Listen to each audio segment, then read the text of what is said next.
¿Qué tal? ¿Cómo les va? En Perfiles de hoy tenemos el gusto de tener al doctor Javier Haga, aquí es abogado, fue decano de la Facultad de Ciencias Jurídicas y Sociales de nuestra Universidad Nacional del Litoral, secretario de Relaciones Institucionales de nuestra universidad actualmente, y bueno, despertó esta charla que vamos a tener los 65 años de la reforma constitucional de 1957.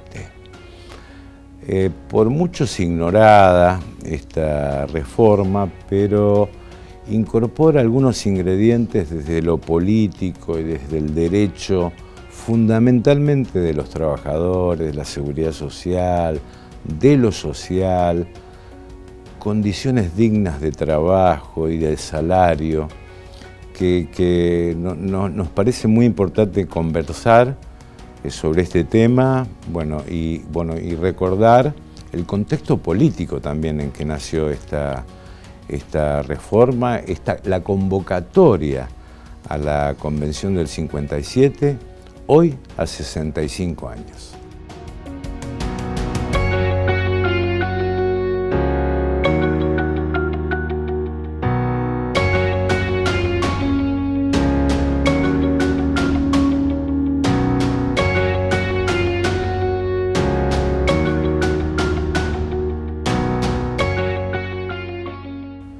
¿Qué tal, Javier? ¿Cómo te va? Hola, Guillermo, gracias por la invitación. No, por favor, me llamó la atención una nota en Perfil sobre los 65 años de la Convención del 57. ¿Por qué revalorizarla? A ver. Una decisión institucional era revalorizar el Paraninfo como un lugar histórico, ¿no? Y era la placa que faltaba. De un lateral de la entrada del Paraninfo de la Universidad Nacional del Litoral hay una placa que recuerda a los convencionales de 1994, la última reforma de la Constitución. Y del otro lado faltaba la Convención del 57, que también se hizo en el Paraninfo por primera vez, y hay una placa ahora que recuerda a esos convencionales que participaron en esa convención, como vos decías en la introducción, un tanto olvidada, un tanto discutida. Un tanto discutida, negada por algunos, ¿no? Porque nace en un contexto político muy particular, es decir, el derrocamiento de Perón, la convocatoria por decreto de esta convención, ¿no? Decreto del gobierno de facto, cuando Perón estaba en el exilio, se convocó una elección el 28 de julio de 1957, primera vez que votan las mujeres en la Convención Constituyente y que fueron electas también unas mujeres. Esa elección eligió 205 convencionales en todo el país, diputados convencionales. Pero solamente 125 convencionales vinieron a jurar a Santa Fe a ser convencional a la Asamblea Constituyente. Solamente 125. Hubo 5 mujeres electas, pero solamente 4. Dos mujeres por convencionales constituyentes por provincia de Córdoba, una por provincia de Buenos Aires y una por Capital Federal. El 30 de agosto de este año se cumplen 65 años de haberse iniciado aquella Asamblea Constituyente que se inició a las 3:30 de la tarde, según la historia, a propuesta del convencional Matop, era un convencional de la Capital Federal, que proponía que el convencional con mayor edad de los presentes debía presidir la Asamblea Constituyente, que por entonces era Nicolás Repetto. Claro, socialista. Socialista, exactamente. Socialista, y ahí, la convención se clausuró el 14 de noviembre de ese año ante los reiterados falta de quórum. Desde aquel entonces ya había falta de quórum, los problemas de quórum. Vamos a hablar de eso también, ¿no? Pero un dato, no digo curioso, pero creo que también refleja una realidad, que gana el voto en blanco, ¿no? Así es.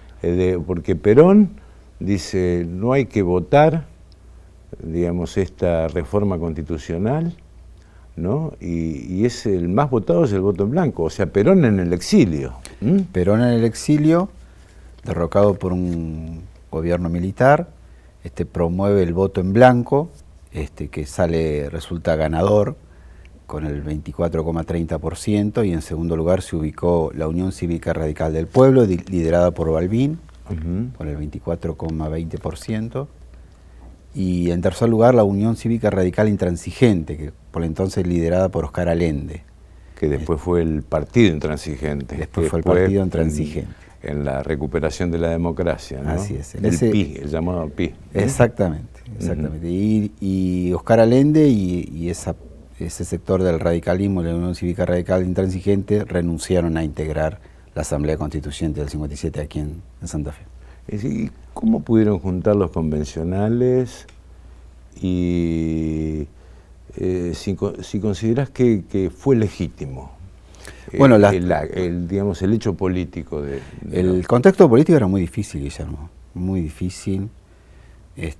Había dictadura militar, proscripción de un partido político importante como era el peronismo. No obstante, la Asamblea dio inicio y básicamente la historia recuerda que fueron tres las ideas que imperó en esa convención constituyente. La primera es que consideraba que el proceso estaba invalidado, de nulidad inicial, por no haber sido convocada por el Congreso y sí por un gobierno de facto. La segunda idea era la de concurrir, derogar la reforma del 49, la reforma del 49 durante el gobierno del peronismo, y volver al texto originario del texto originario de la Constitución de 1853.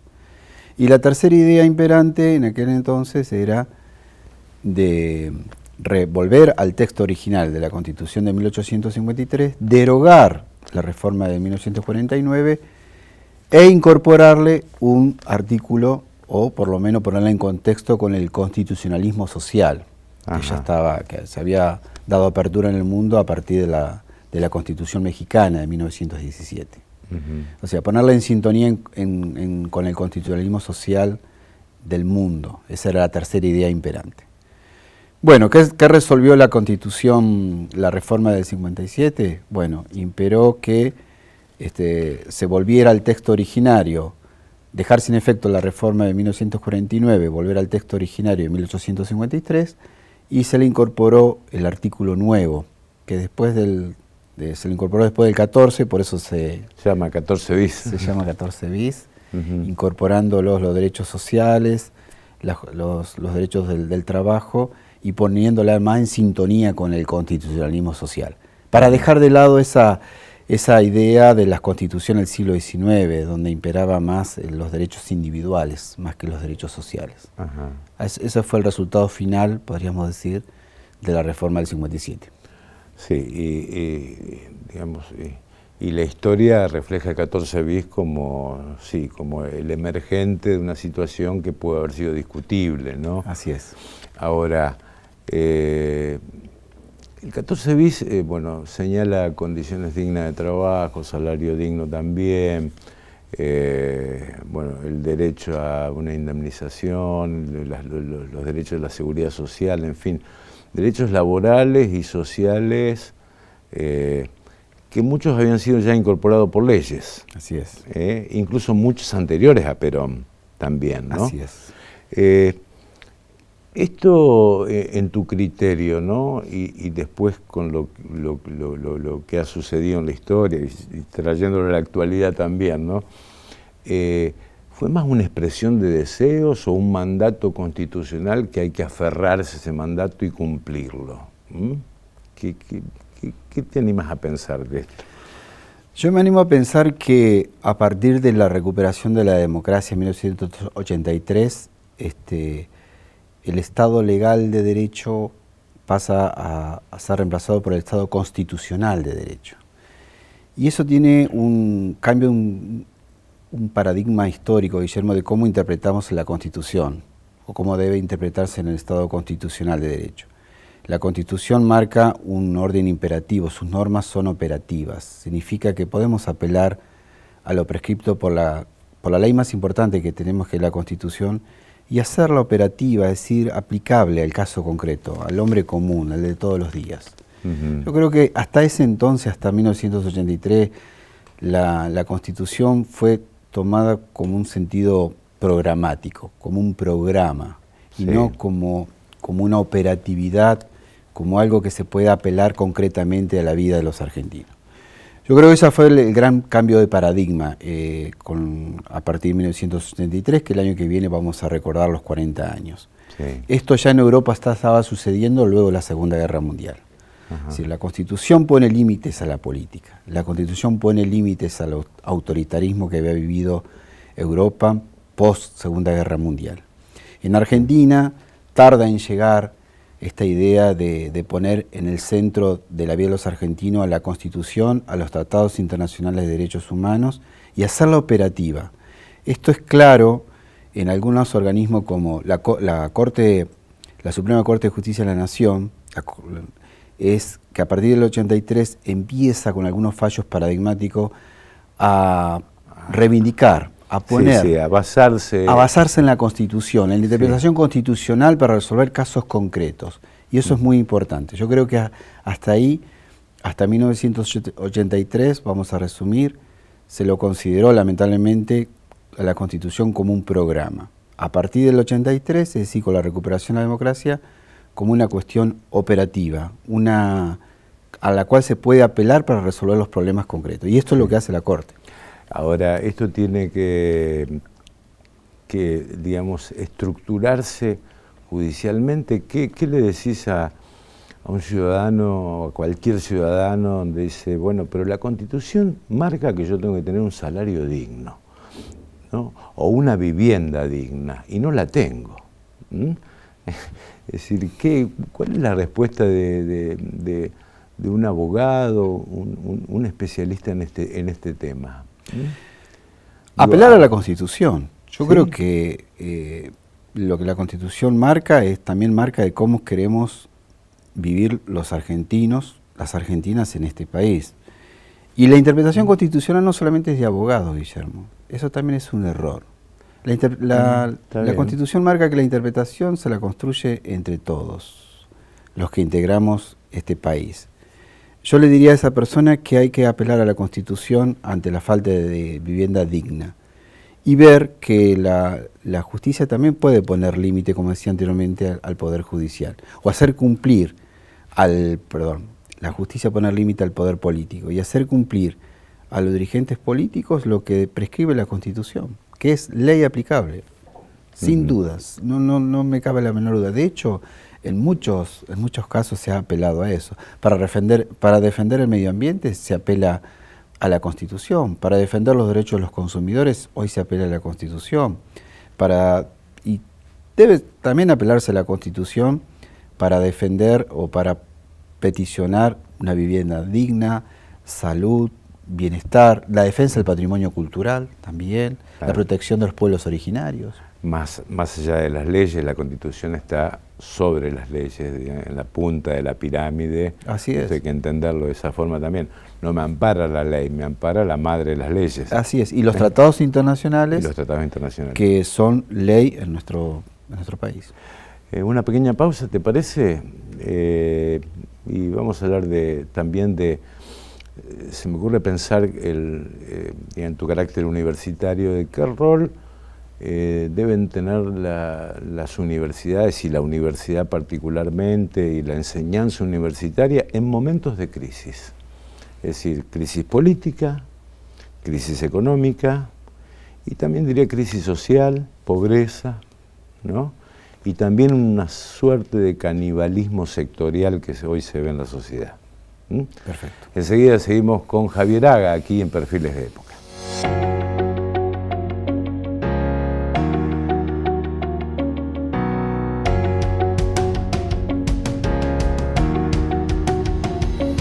Seguimos con Javier Haga, secretario de Relaciones Institucionales de la Universidad Nacional del Litoral. Hay un tema clave cuando hablamos de violencia, inseguridad, la falta de recursos económicos, la crisis política, los bajos salarios, la inflación, en fin. Muchos resumen que encaminar este tema a través de la educación, ¿no? ¿Qué rol en tu criterio tiene que tener la universidad en los tiempos en que vivimos? ¿Sí? Es fundamental, Guillermo, esa pregunta, y la respuesta también, que es una respuesta colectiva. El momento de crisis, la educación tiene que tener un lugar privilegiado, primordial, en cualquier decisión de políticas públicas. Y dentro de la educación, las universidades. Ante momentos de crisis, como en el bloque anterior hablábamos de la Constitución, yo suelo apelar a nuestra Constitución en la Universidad Nacional del Litoral, que es el Estatuto. En el artículo 2 del Estatuto de la Universidad Litoral dice que es misión de la Universidad Nacional del Litoral, entre varias de las funciones o misiones, es de promover los valores democráticos. Dice así, promover los valores democráticos. La pregunta es, ¿qué entendemos por valores democráticos? Esto es un debate que debe necesariamente estar en el aula todos los días, cualquiera sea la disciplina que se enseñe. Porque las discusiones que estamos teniendo como país y ante el rótulo de crisis tienen que ver con este tema que vos decís. Violencia, problemas institucionales, descreimiento social, avasallamiento de un poder hacia el otro. De un poder del Estado hacia otro poder del Estado, la falta de división de poderes, la influencia política sobre decisiones judiciales, bueno, en fin, una serie exactamente, de temas, ¿no? Problemas de falta de objetivos como sociedad, como país, a mediano y largo plazo. Y creo que la respuesta estaría, a mi humilde entender, en esta discusión de valores democráticos. La universidad tiene su rol importante en formar profesionales, preparar profesionales para el momento de crisis que estamos viviendo. Hace unos días atrás retomé un viejo librito chiquito escrito por el filósofo español Ortega Gasset, Misión de la Universidad. Y dice, Ortega Gasset decía en 1936 que el rol principal, el primero, que tiene que tener la universidad es formar hombres cultos, ¿no? Hombres con cultura, hombres y mujeres diríamos hoy, ¿no? Sí. Hombres que tengan una visión global del mundo en que vive y del mundo en que quiere vivir.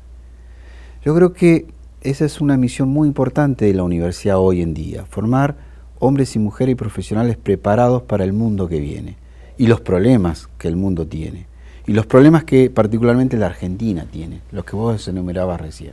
Sí, esto es fundamental que esté. Simplifiqué un cúmulo de problemas, ¿no? Pero... Sí, pero estos problemas tienen que estar en el aula, Guillermo. Estoy convencido.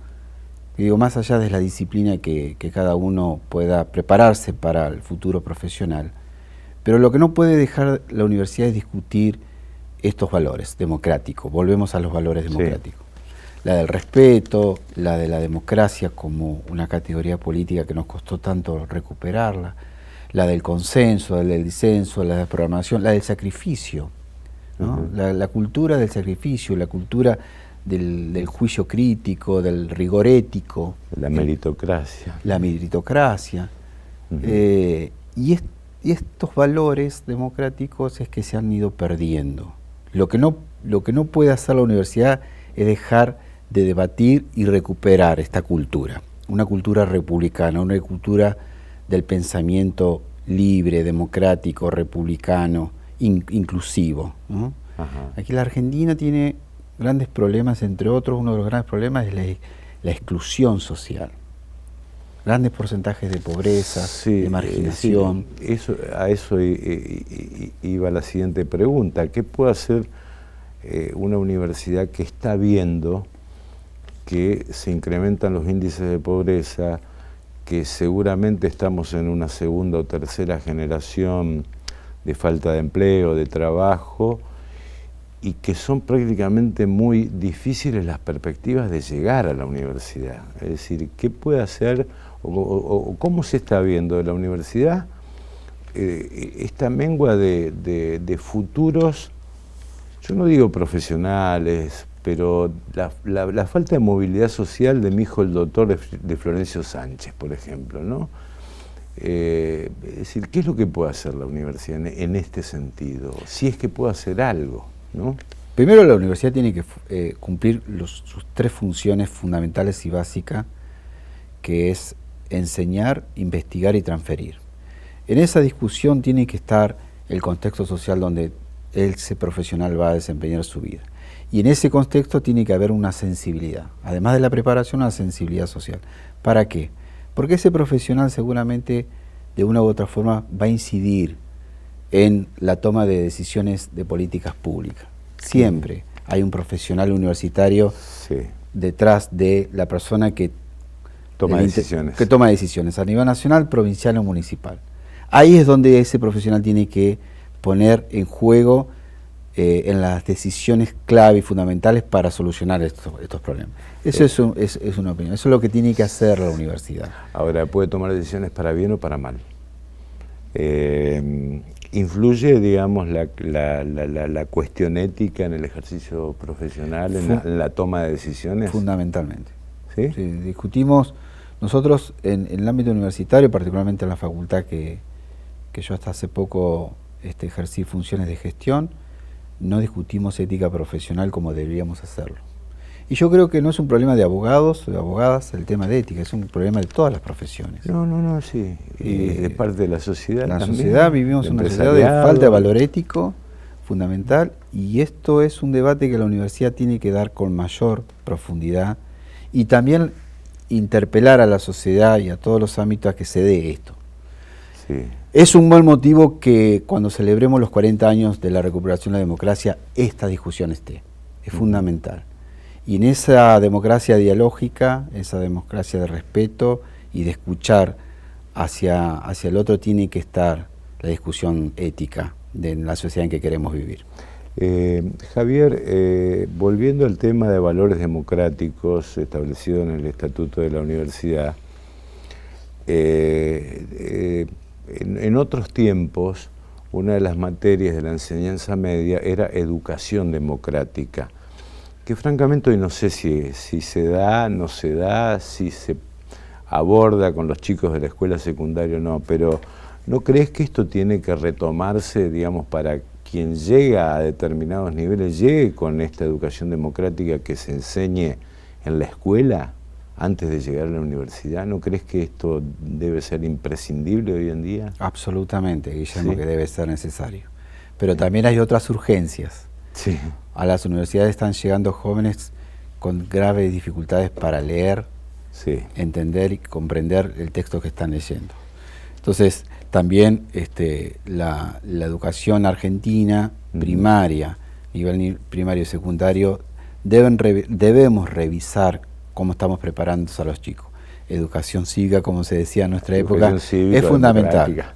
Yo ingresé a una carrera universitaria y sabía lo que era una Constitución Nacional, los derechos de cada uno de los ciudadanos, cómo es una democracia representativa, cuáles son los poderes en la cual se basa nuestro país, que significa la República.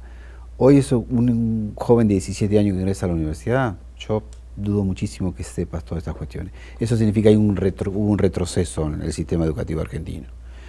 Repito, falencias notorias de lectura, saber leer de corrido. Estos los vemos a los primeros años. Los chicos no saben leer de corrido, ni mucho menos entender o comprender lo que están leyendo. Y esto es un problema que tiene que retomar el sistema educativo argentino y hacer pie, encararse bien estos problemas. Preparar mejor al estudiante de la enseñanza media que desea un estudio universitario, prepararlo bien. Y esto no se está haciendo. Al contrario, estamos perdiendo terreno y llevan con notoria falencia los estudiantes a la universidad, y bueno, entre esos es lo que vos estabas planteando, la formación cívica. Gracias, Javier, es muy amable por estar aquí. Gracias por la invitación. Bueno, gracias, Maggie, Agustín. Nosotros nos encontramos nuevamente en Perfiles de Época la próxima semana.